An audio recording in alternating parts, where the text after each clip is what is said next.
explosive group. So yeah, because I think if you look in the dictionary at the word what barbarism means, yeah, barbarism has two definitions. One is like something which is cruel, something which is generally cruel, and the other thing is if something is lacking in civilization or something like this. Yeah, I don't know why they put that into the dictionary, but let's take the first definition, right? Is it true that there are some things in the Quranic discourse and in the Hadith discourse which are barbaric? Taking that definition, that English definition, that lexical definition in the dictionary of barbarism is something which is cruel. I would agree. I would say that there are some things in the Islamic discourse which are barbaric. There are. But the thing is, here's the point to question now, because okay, your religion is barbaric. There are parts of it which are. I would argue it's a very small part. I would argue it's a very, very small part, which are barbaric, right? Which are cruel. This one has negative connotations, right? Sorry, can you give us an example? So as I was just mentioning, the verse in the Quran, which I explained to her,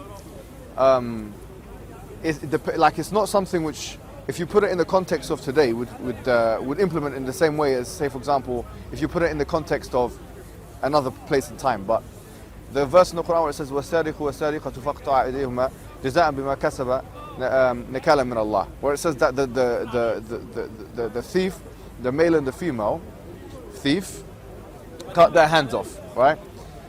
So this punitive law, you could argue, is a barbaric punitive law from that perspective, from that lexical perspective, because it's cruel.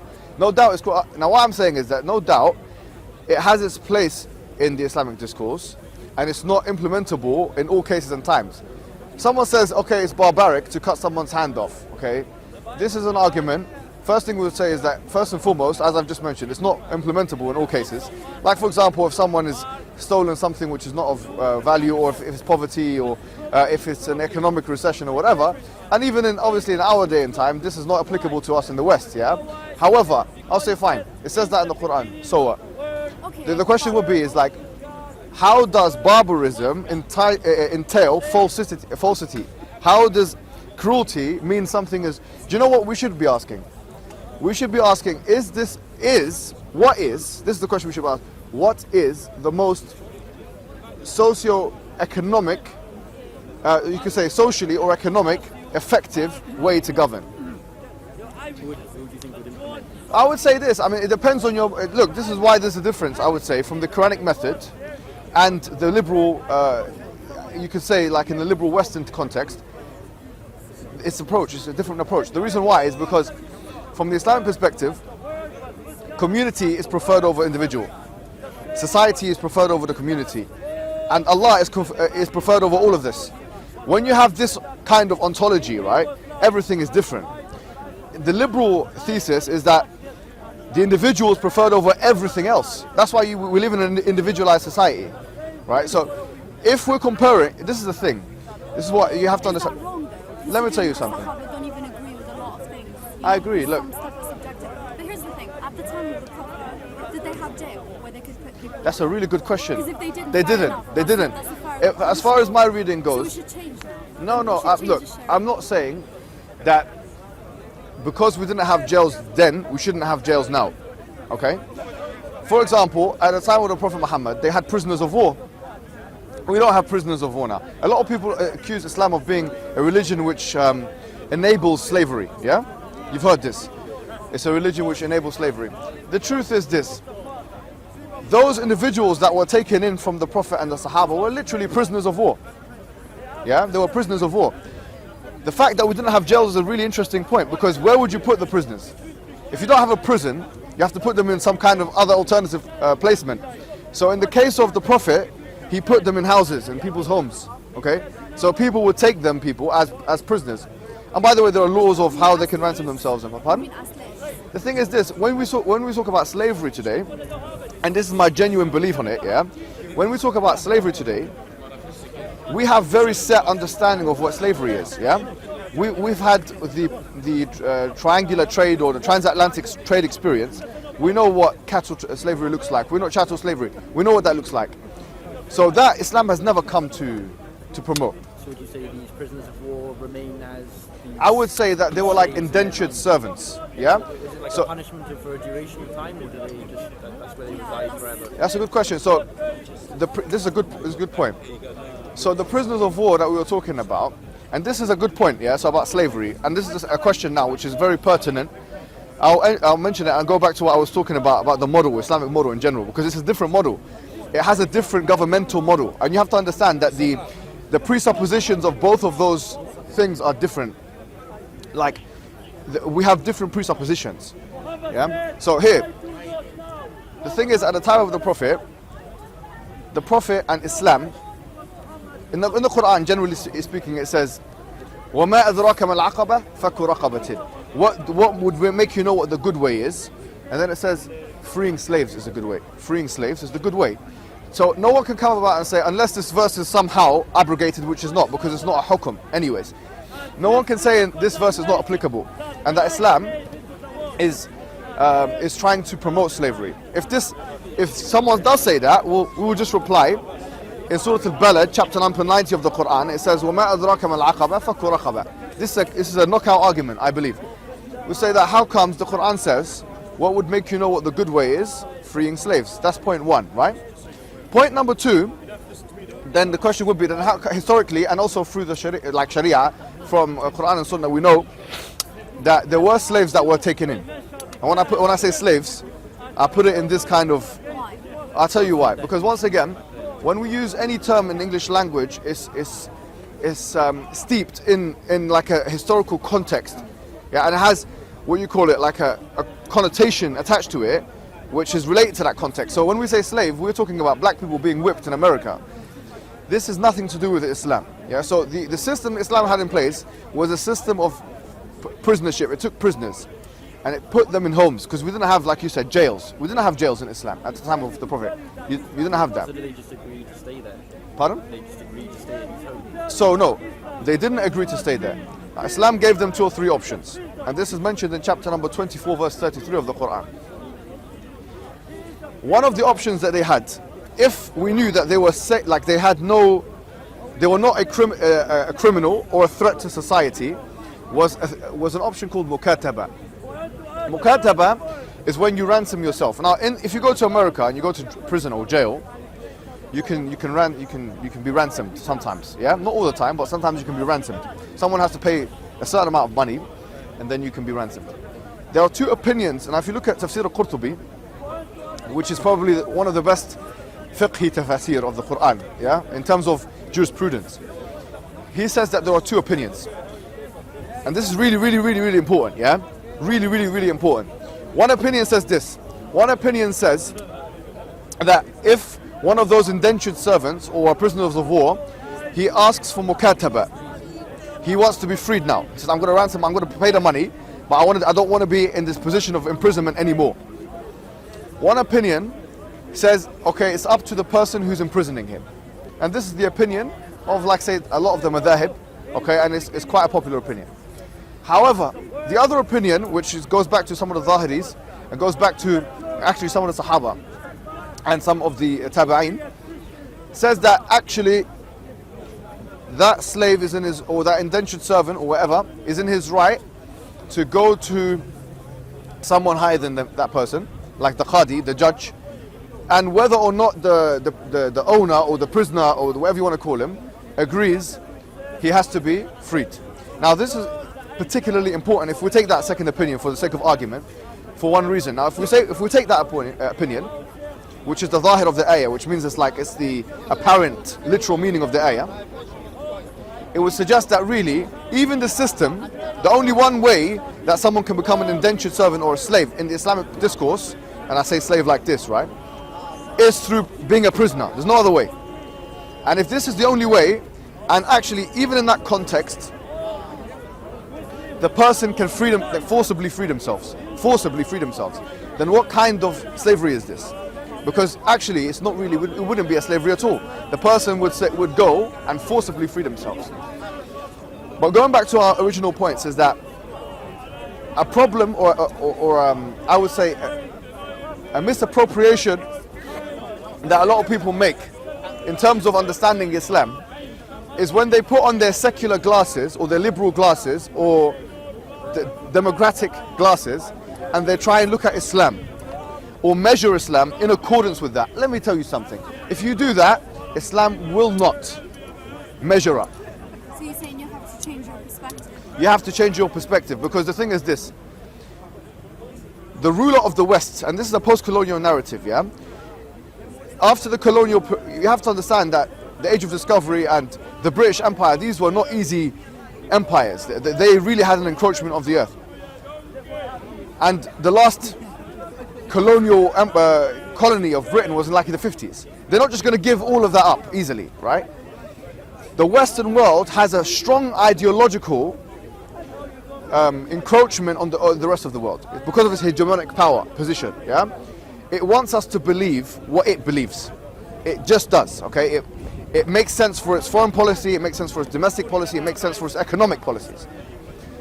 What it believes now is not necessarily a religious framework. It's no longer the time of Christianity anymore. Christianity does not inform Western domestic or foreign policy anymore. It doesn't, yeah? Now it's secularism, now it's liberalism, now it's democracy. The point is this. To what extent can we say that these ideologies are objective truths? And do the propounders of those ideologies or the philosophers that originally initiated them intend for them to be seen as objective truths? These ideologies were never intended to be seen as objective truths. So now, if you measure... No, what I'm saying is that, for example, the idea of liberalism, which was refined by like John Stuart Mill, you could say liberalism started with Thomas Hobbes. You could argue that with the Leviathan, and it continued up into J.S. Mill. And it was refined by him. The idea that you can do whatever you want so long as you don't harm anyone else, which is okay to some extent, but it's not what we go with. Because if you accept that premise, you accept incest, for example. You accept it. But even incest, you can't, if it's bad, right? Yeah. But you can't actually stop people from doing it. That's how if they want to do Yeah, that. but we could say it's morally wrong, right? Of course it's wrong. Okay, but I liberalism, think people do what they want. on a liberal ideological framework, it wouldn't be wrong. It would just be an expression of someone's desires. It would be wrong because the whole point of liberalism is individualism. Yeah, exactly. So subjectivity. Right. Recognizing subjectivity and kind of... Right, I get that point, but then I would ask, how can we prove that is the truth? We can't. Well, we can't. There is Okay, no- good. like, Yeah, like proof. absolute Oh, good, excellent.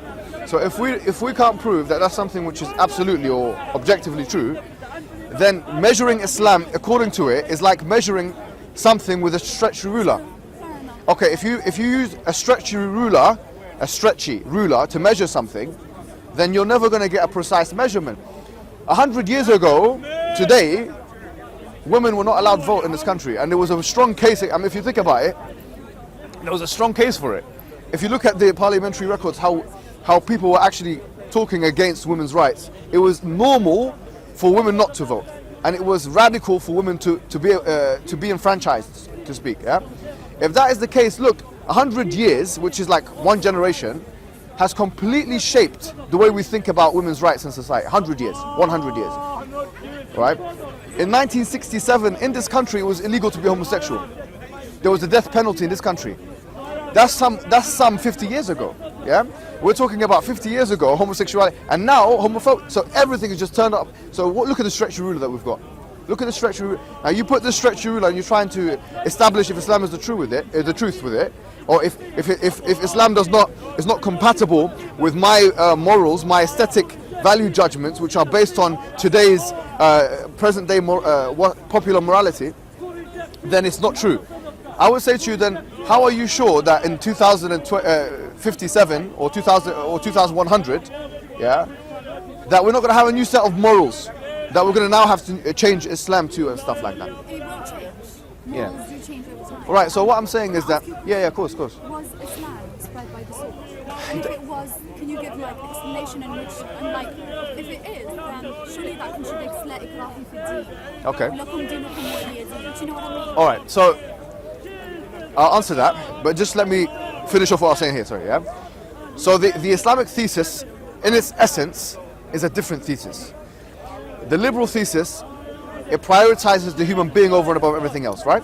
The Islamic thesis prioritizes Allah over and above everything else. It's completely different. the difference, there's one main difference is this, is that Islam attempts to, do you know it's really interesting? Islam and the Quran has a method of falsification. Yeah, it does. It attempts to prove itself. Whereas liberalism, democracy, secularism does not even attempt that. It doesn't even attempt to do that. Liberalism is not looking to be... By the way, I'm not saying that liberalism as an ideology is all, practically speaking, is at odds with Islam. I'm not saying that. I'm saying that generally speaking, its epistemological roots are different. The presuppositions of liberalism and the presuppositions of Islam are different. The question we should ask is liberalism as an ideology trying to say this is absolute truth, or just trying to put... Yeah, I'm saying if it's not, then the thing is, we're saying that Islam, the case for Islam is that it's an absolute truth. Okay? Islam as a framework, as a religion, attempts to prove that it's absolutely, objectively true. Liberalism, secularism, and all these other ideologies, they don't even attempt to do that. They're not intending to. Yes, exactly. Right. So we both agree with that, right? So why measure something which is attempting to be an ultimate truth with something which is not even the philosophers that propounded it didn't even intend for it to be an absolute truth. Do you get what I'm saying? It's a misplacement. So here, going back to is Islam spread by the sword? The question is, what do you mean by spread by the sword? Right. So the truth is this. In a way it was, in a way it wasn't. Okay. How was it and how wasn't it? The way it was is that there was certainly, historically speaking, wars between countries and empires, including what was then the Islamic Empire, which meant for the expansion of Islam. Okay, this is why I'm trying to say. You know how the Romans forced Christianity on the pagans in Britain, right? So that was like literally join or... Yes. Is that same with Islam? That's what I'm trying to say. Yeah, not in the same way. Like just No, not the same as the Romans, right? So, as I said to you before, Islam, and this has to be understood once again within what Clifford Geertz calls the thick description. He's a sociologist. Like he said that if you want to anthropologically understand any historical time period, you have to understand, in his words, the thick description. The thick description is literally the historical nuances of that particular time period. We lived in a time of the Byzantine Empire and the Sassanid Empire, the Persian Empire, yeah? This was, we were talking about 7th century Arabia. In that period of time, you could call it, in international relations, they call it the Realist Framework.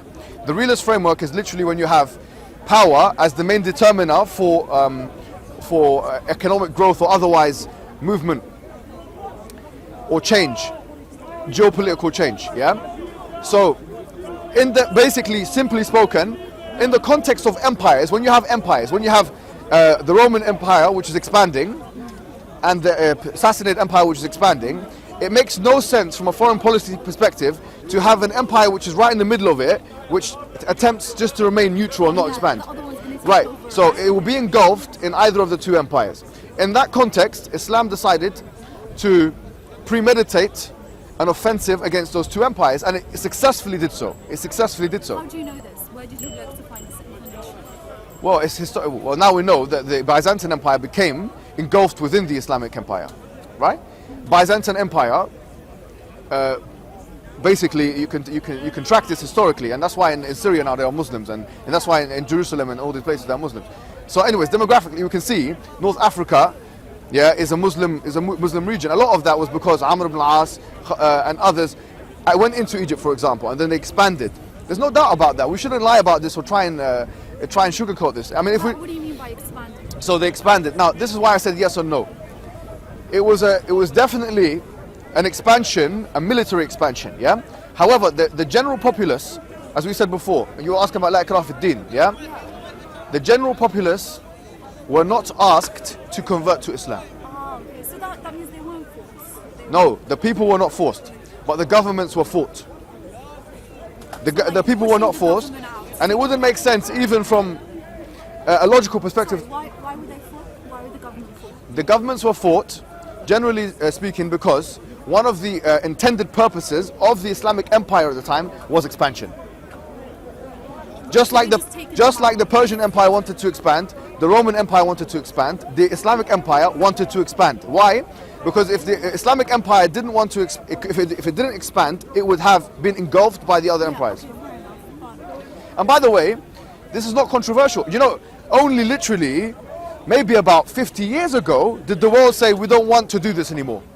The whole world, and you know, arguably so, the world is still doing it. Let me tell you something.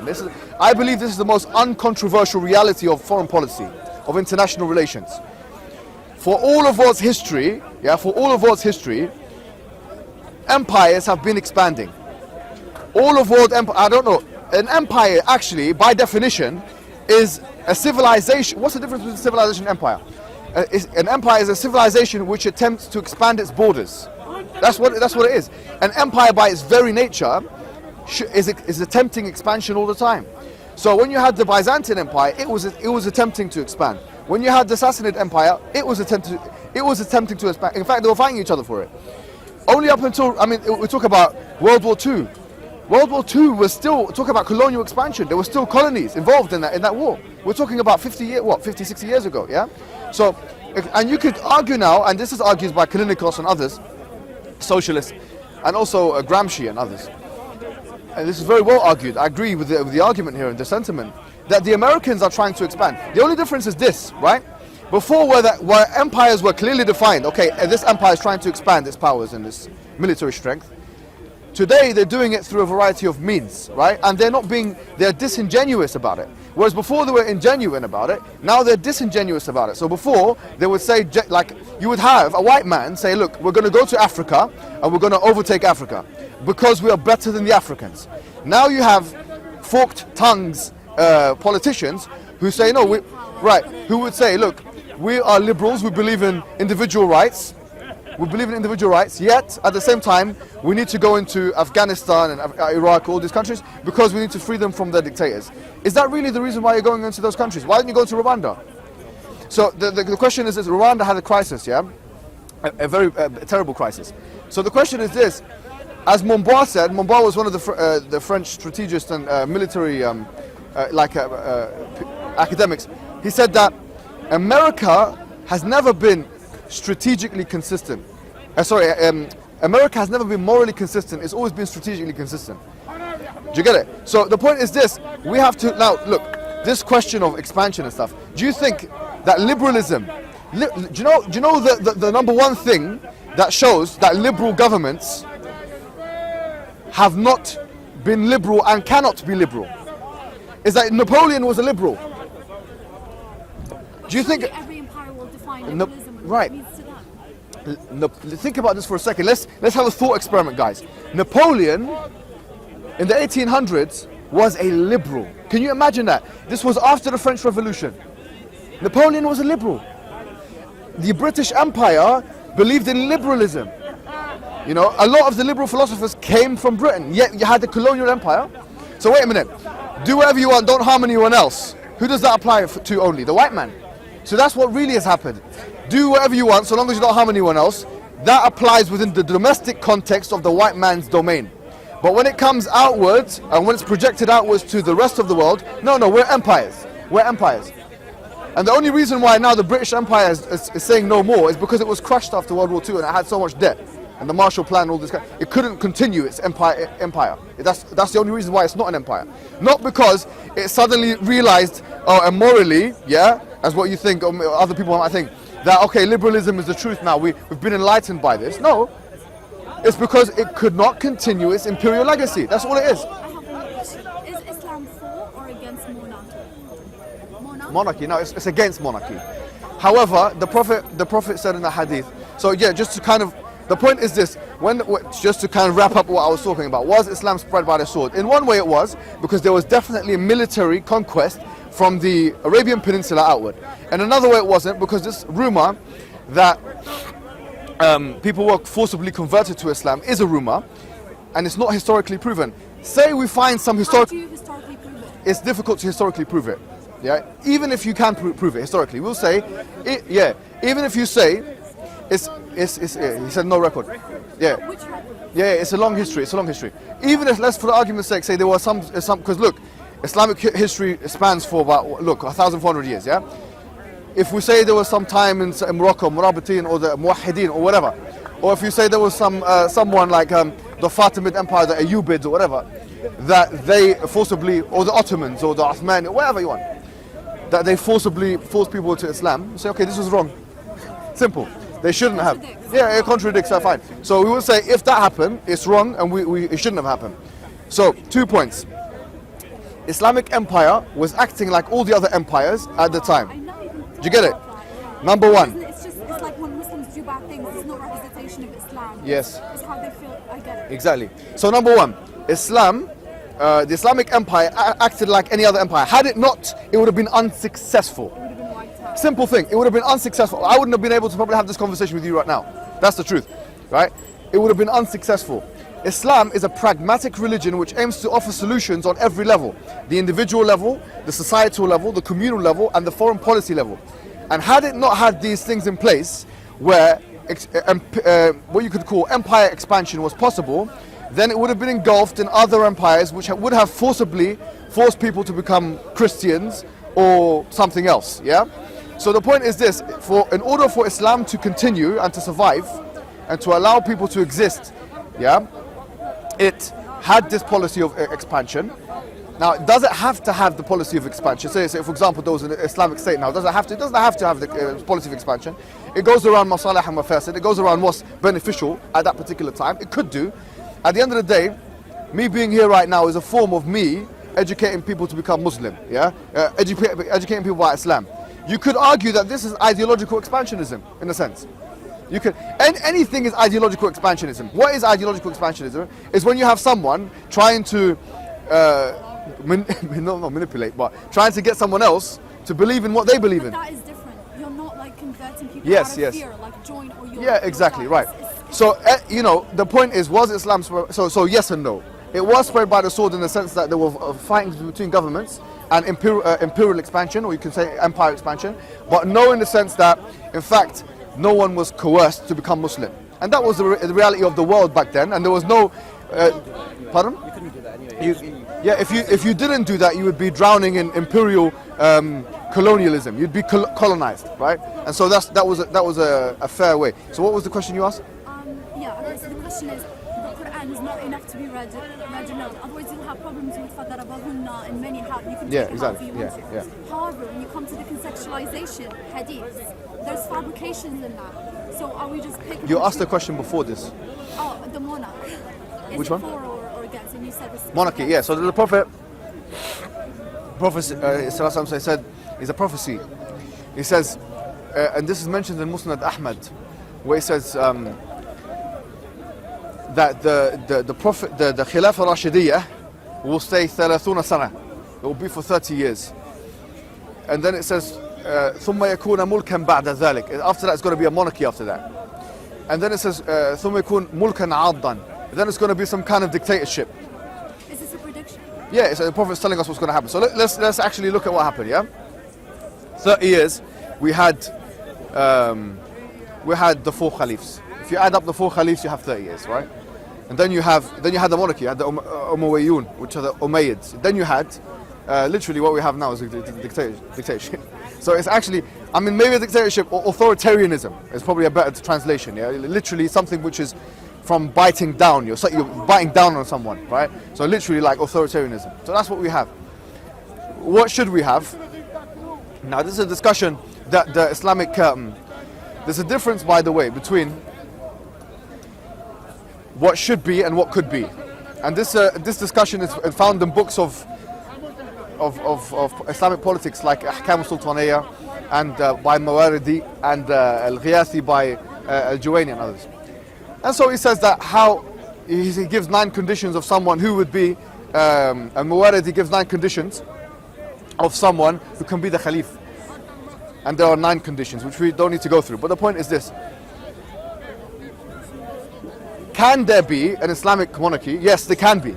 Should there be an Islamic monarchy? Not really, because that's not the model that the Prophet allowed. But can it be? What we mean by can there be, say for, yeah, and they've inherited a monarchy, is that legitimate governance in Islam? Yes, it is. Unless the person is not governing by Islam, it would be considered a legitimate governance in Islam.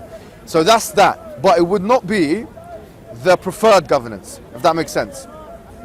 Does that make sense? What is You know when, Sorry. so you know, going back previously when we were talking about the slaves, who frees them? It would be either the person who owns them or owns. go to the higher powers. Yeah. Who would you say would be ultimately in charge and enforcing the laws, and what structure and system would that take? So yeah, I mean, once again, the actual structure could be variable. Like, we had different structures, but the general thing is that you have the Khalifa on top, then you have people that will be in charge of different wilayas, then you have after that, this was the Khilafah Rashidiyya system, yeah? Then you have after that, people that are underneath that, and then you have Qudaa. Qudaa are judges, literally like what we have today, we have judges. So they would go to judges, they wouldn't go to anything above that. They were judges in courts. So would you say that's similar to having a monarchy where there's one person in charge? No, it's not one person, you have more than one judge, you have different judges. It's quite, look, a lot of people ask about what is the Islamic governance system, what is it actually? And some people have heard something, and I'm not refuting anyone here, but a lot of people say Islam is democracy. It's not. Islam is not democracy. Democracy comes from a Greek construct, demos and kratia, meaning people power, and it was first experimented with in Athens, 3,000-4,000 years ago, whatever, yeah? Now, democracy, you have different types. In today's world, we have representative democracy.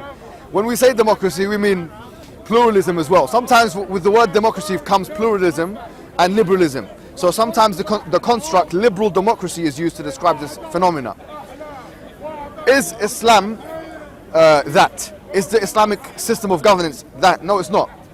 It has its own system of governance whereby a leader is chosen by what you call Ahlul Halli wal Aqd. Ahlul Halli wal Aqdi are people who are literally, you could say, the highest of that particular community. So they could be for example, they could be academics. So you can have professors. By the way, do you know what's really interesting? Yeah? Do you know what? Let me tell you what's really interesting. You know, because obviously in the classical Greek period, you had different philosophers. One of them was Socrates, yeah? And he said the following about democracy. His criticism of democracy is as follows. He said, why would you allow a whole community of people to vote on a specialist matter? Like, for example, he saw politics as a specialist matter. Like, you'd have to be aware of economics, of military policy, you have to be aware of those things. Socrates' argument is it doesn't make sense to entrust a whole population with the ignorance among them and others with this choice, yes, of being able to choose the representative. He said, or the policies. So it doesn't make any sense. Would we ever choose? Yeah. No. So, do you see what I'm saying? So, the truth is this. That's one issue. The second issue is as follows. Do we actually have democracy? And are there trade-offs with democracy? Because now in the world that we live in, you have two or three aspects. You have one, representative democracy, which is chosen through an electoral system. In this country, it's called first past the post. And in most Western countries, it's actually first past the post. First past the post amplifies the electoral, the vote, basically, right? So it's not an exact democracy. You have proportional representation and AV, which this country voted against, but then you have, for example, first past the post. Point is this: is one person's vote the same? Is my vote the same as your vote? For example, let's say I supported the Labour Party and you supported the Green Party, yeah? If you went to the ballot box and you went and chose the Green Party and I went and chose the Labour Party, my vote is much stronger than your vote. It's not one person, one vote. Why? Because of first past the post, the electoral system. So we have here the issue that Socrates mentioned, that everyone is not expert in democracy. Number two, the issues with democracy. Yeah, the way that first past the post works in any it's an electoral system. It's called first past the post. It amplifies the votes of the higher parties. So that means you're not voting? Yeah, so it means, say for example, you get, and this is arbitrary. I'm not giving you actual numbers. Say 10% of the population or 15% of the population voted for the Conservative Party, and say 15% of the population or 10% voted for the Labour Party, yeah, and then 5% of the population voted for the or 3% voted for the Green Party. The Labour Party, who's got 15% of the votes of the population, would get maybe 40% of the seats. So it wouldn't get 15%, it would get 40% of the seats in Parliament. which means that 15% of the votes amounts to, let's say, 40% of the, see, again, this is arbitrary, but that's the way it works. Now, if that's the way it works, how comes this country voted against AV? AV, which is what the Liberal Democrats wanted, is when you have lower votes, so it's more proportionate. So my vote is worth more, like, proportionately more to your vote. Do you understand what, maybe it's a bit complicated. Okay, sorry. First past the post, all right, first past the post is an electoral system, which means that bigger parties have a higher chance of being elected. Bigger parties like the Labour Party and the Conservative Party. Or in America, the Democrat Party and the Republican Party, yeah? Who controls all those parties together? Do you know what I mean? Who's more in power than all those parties?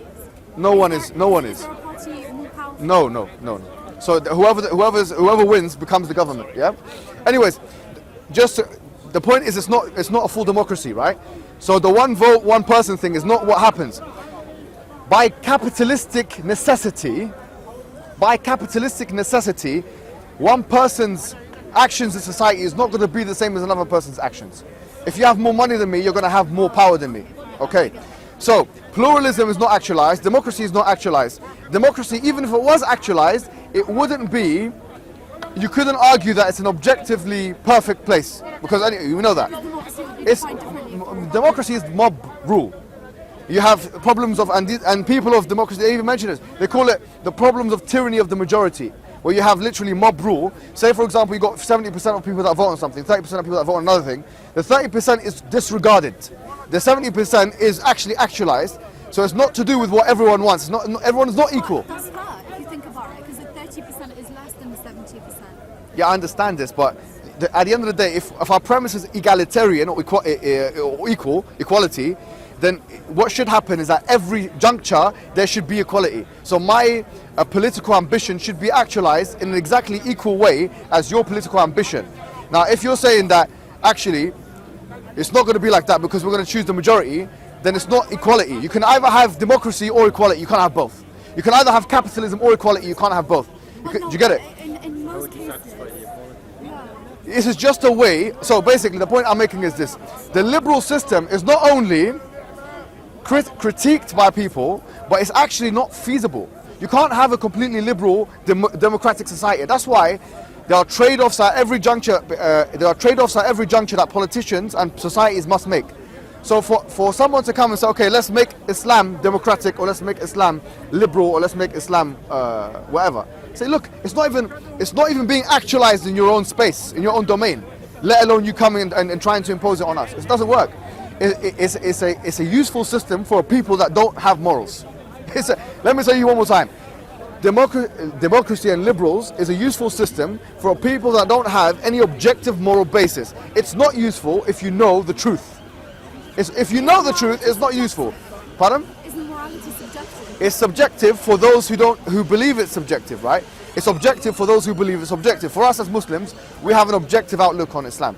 We say it's true. So look, what I'm saying is, with democracy and liberalism and all these things, in the context of a Western world, in the Western world that we live in, and in Western Europe, whereby we don't know the truth, right? We need always to ask about what the truth is and have some kind. We need a mechanism to sort epistemic truths. So democracy becomes that mechanism, right? But if you know the truth, we don't need to vote on it. If you know, okay, look, do you see what I'm saying here? Does that make no sense? What system would you say would, The Islamic system, we have do you know what's really interesting about the Islamic system? You have Ahlul Halli wal Aqdi, which is basically the people. Well, as we said, Socrates, as he said that not everyone is proficient or professional enough to be able to vote. So Islam doesn't allow the non-proficient people to have an input. Who decides?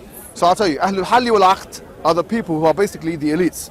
Elites not in necessarily the economic capitalistic way, it could be academic elites. It could be people who are most intelligent, the people who are most qualified to understand things. As well. Yeah, so those who have come up the academic ladder, or so the scholars of society, basically. Yeah. Now, this would mean those individuals would decide, okay, who should be in charge. But hold on, there's another aspect of it. There's two aspects. There's two aspects. One aspect, and this is very powerful actually. I believe this mechanism is a much more powerful mechanism than what we have. Number one, the experts decide who should be put up. And by the way, this is done in democratic societies. The expert. Yes. Just like, for example, did we decide that Theresa May should be the leader of the Conservative Party? Did we decide that? Did we decide when he was that Ed Miliband should be the leader of the Labour Party? No one decided. Who decided? Labour Party decided. So why did they decide? Because it was expected that they would have more political understanding of who should be the leader of their own parties. You could argue that the leader of the party is as important as the leader of the country, because they're making a decision as who should be the leader of the party. Same thing, the Republicans will make a decision that Donald Trump should be the leader of the party. That made a massive distinction for us, yeah? So we would say, Ahlul Halli wal Aqdi would decide who should be the leader. Now, Ahlul Aqdi decide themselves to be leaders. Can they make no, they can't. That's a good point. That's a good question. They can't decide that they themselves will be the leader. They can't do that. They will decide on who's most qualified. Now, when that's done, the second process. What is the criteria to meet for most qualified? So here, the Khalifa has 9 things. Khalifa is historically there's been 9 things according to a Muwarridi, as far as I remember, that have to be met. Okay, but if we're talking about someone who's in charge of a country, that becomes much less. All right, so it's not the same conditions. The person who's in charge. Let's say now Ahlul Halli wal Aqd come and forward and put this person forward. Now there has to be a bay'ah. What is A bay'ah is when the people of that society now pledge allegiance to the leader. And this is how that person gets a legitimacy and the mandate. Yeah? So this idea of a social construct, a social contract, which Hobbes was talking about when he wrote the book The Leviathan, which Hobbes, by the way, was like, some say, and I agree with this, that he was like the founding father of, in a sense, he was the first liberal thinker, in a sense. Because he discussed the idea of social contract, yeah? A social contract is the idea that the representative, you're literally giving your will, your political will, to a representative who will carry out that will, yeah? The idea of social contract is everywhere, right? But with monarchies, it's forced. You have your subjects and subordinates, and then you have the monarch. In Islam, it's not like that. So you have a system of bay'ah. Doesn't Saudi Arabia have a monarch? So look, with Saudi Arabia or Jordan or Morocco, these are all current contemporary examples. Which I mean, the Moroccan monarch is not exactly the same as Saudi. well, Saudi monarch is very oppressive compared to yeah, I mean, he's got reduced powers, and yeah, but this is neither here nor there. We're talking about contemporary examples. I'm talking about the actual Islamic framework, yeah? The point is this, is now this person, or these individuals, give bay'ah. Now what's really interesting is this. You know, they're talking about, we just mentioned this today, didn't we? We said that women were only given the vote in what, 1918 was it? Was it 1918? That's what, literally 100 years ago, or 1917 or 1918. Literally 100 years ago, yeah? Bay'ah was given by men and women. This is, you know, we're saying it as if it doesn't mean much. You know, it actually means so much. You know, that was never done before. Bay'ah was given by men and women. You know, that's a very powerful thing. 1,400 years ago, bay'ah was given by men and women, whereas 100 years ago, they were debating in parliament whether women should be given the vote.